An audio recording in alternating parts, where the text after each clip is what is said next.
സുന്ദര, ആ ഞാനൊരു കാര്യം ചോദിച്ചാ നീ സത്യസന്ധമായേ മറുപടി പറയാവൂ. ഉണ്ണികൃഷ്ണ, നിന്നോട് ഞാൻ എന്തെങ്കിലും നുണ പറഞ്ഞിട്ടുണ്ടാ ഉണ്ണികൃഷ്ണ? നീ അതൊക്കെ അവിടെ നിർത്തിയേ.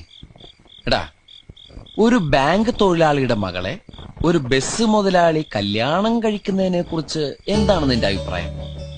ബാങ്ക് തൊഴിലാളിയുടെ മകളെ മനസ്സിലായി, ആ. പക്ഷെ ബസ് മുതലാളി മനസ്സിലായില്ല? ഇല്ല. ഞാനൊരു ക്ലൂ തരാം. അമ്പാടിയിലുണ്ട്, കൈലാസത്തിലില്ല. അമ്പാടിയിലുണ്ട്, കൈലാസത്തിലില്ല. Beef fry. Beef fry. ആ, അമ്പാടി ഹോട്ടലിലുണ്ട്, കൈലാസ് ഹോട്ടലിലില്ല. അത് വെയിറ്റ് ചെയ്യുന്നല്ലേ? അപ്പൊ അതൊന്നുമല്ല. ആ, ആലിലയിൽ കിടക്കും ചൊറിയ പുഴു. ഛേ. ആ. പാമ്പിന്റെ മുകളിൽ ഇങ്ങനെ നൃത്തമാടും. പാമ്പ് വേണ്ട, ഇത്. നീല നിറത്തിലുള്ള ഉജാല, ഉജാല, ഉജാല. വേണ്ട വേണ്ട, എല്ലാം മാക്കി. വെണ്ണ കട്ടു തിന്നുന്നവൻ. മിൽമ പ്രസിഡന്റ്.